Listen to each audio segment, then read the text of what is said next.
Olá, turminha, é um prazer estar aqui novamente com vocês para dar continuidade ao nosso tema 7, capítulo 1, o primeiro reinado, quarta avaliação. Tá? Então, nós já debatemos a criação da Constituição no Brasil, né? E hoje, o nosso tema, nós iremos trabalhar a questão dos indígenas. Tá?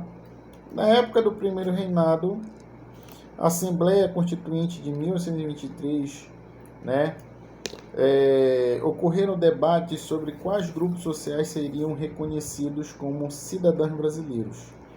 O estadista, naturalista e poeta José Bonifácio de Andrade e Silva defendia que os povos indígenas deveriam ser incluídos na sociedade imperial, mas teriam que se moldar aos costumes europeus e abandonar suas tradições. Aqui nós temos que entender, turminha, que nunca nós podemos moldar uma sociedade, um grupo, uma comunidade culturalmente, porque ela já obtém a sua própria identidade, a sua cultura, seus costumes, sua religião, né? Então nós podemos analisar aqui que houve sim uma falta de respeito com os indígenas, aqueles que foram os primeiros a desenvolverem, né, a estarem aqui presentes em nossas terras. Ou seja, o povo brasileiro ele é formado por 3 tipos sanguíneos: indígena, africano e europeu. Então nós devemos ter total respeito a essas comunidades. A escravidão, tá?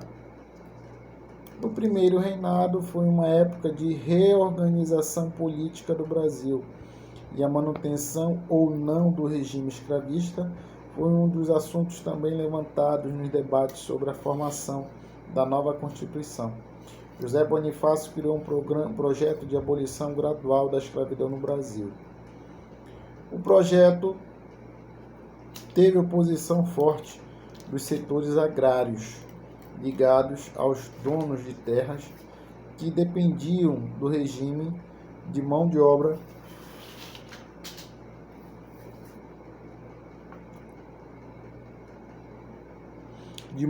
escrava, para continuar mantendo os lucros. A proposta foi barrada pelo imperador autoritário, que aprovou a Constituição de 1924.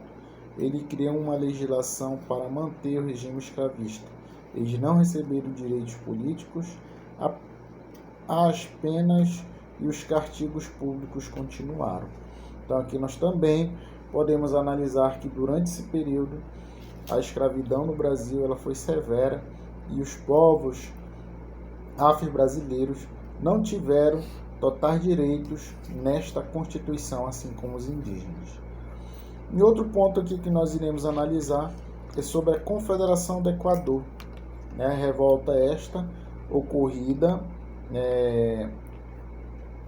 no estado de Pernambuco, tá? Na qual os rebeldes eles queriam maior autonomia na província e passar menos impostos para o governo central, ou seja, o governo imperial, né? Então essas ideias desses revoltosos se espalharam pela região norte e receberam apoio de outras províncias como da Paraíba, Rio Grande do Norte, do Piauí, do Ceará. E então, em julho de 1924, foi divulgada a proclamação de uma república no Nordeste com o nome de Confederação do Equador. Então nós podemos analisar que logo após a independência do Brasil de Portugal, uma província, né, se rebela contra o governo central, ou seja, contra o governo de Dom Pedro I, e proclama sua independência. Então, a partir desse momento, nós tivemos embates, conflitos, tá? Um dos principais líderes desse conflito foi Frei Joaquim do Amor Divino Rabelo, conhecido como Frei Caneca, tá? Participou desde do período colonial de movimentos revoltosos no estado de Pernambuco, tá? Então, no ano de 1817, em meio à Revolução Pernambucana, mas não desistiu de lutar por mais autonomia e liberdade da região, tá? E quando foi solto no ativismo político, criou o jornal Tifes Pernambucano, em 1823, onde ele foi publicado artigos criticando as decisões de Dom Pedro I. Ele ainda orientava as tropas que lutavam contra o exército imperial. Então, esse movimento ele teve seu fim, tá? E o governo central tomou as posses novamente do estado de Pernambuco. Outra situação aqui que Dom Pedro I também passou foi a Guerra da Cisplatina, um conflito contra a região hoje conhecida como País do Uruguai. Tá? Então, no ano de 1825, grupos separatistas da Cisplatina se desvincularam do Império e se anexaram às Províncias Unidas do Rio da Prata, atual Argentina. Dom Pedro I não aceitou a decisão e começou a Guerra da Cisplatina. Mas também temos que ver aqui, turminha, que já é o segundo conflito aqui que Dom Pedro I se envolve. E com isso, o seu prestígio perante a sociedade vai se diminuindo, né, devido às questões de guerras. Tá? Então a guerra provocou um desgaste dos dois lados e só acabou com a interferência da Inglaterra, que possuía interesses de manter relações comerciais na região, e para isso tinha que manter o acesso livre para a bacia do Rio da Prata. E no ano de 1828 foi assinado o Tratado de Paz, que acabou com os conflitos e estipulou a criação da República Oriental do Uruguai, um novo país independente. Com todos os conflitos, o governo de Dom Pedro I se destruindo mais ainda. Tá? Então, se ele se envolvia em conflitos, né, ele o que? Surgia com dívidas e instabilidade econômica por causa dos gastos militares e a impopularidade do imperador com seus autoritarismo eram grandes.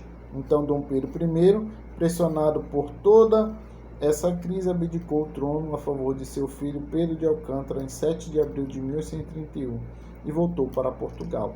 Então, após ele se envolver a estes conflitos, ele o que? Abdica, ou seja, deixa o trono e volta para Portugal e deixa que seu filho, Dom Pedro II, assuma o poder. Nós temos que ver aqui, pessoal, que a partir desse momento o Brasil ele entra no período regencial, de 1831 a 1840, quando 3 regentes tomam a liderança do país até que Dom Pedro II alcançasse a idade permitida para que ele pudesse, né, governar o país. Então nós temos aqui algumas das curiosidades sobre Dom Pedro I. Foi o primeiro chefe político do Brasil depois de declarada a independência. Foi um dos principais personagens da independência. Tinha uma história de vida movimentada, com alguns hábitos marcantes.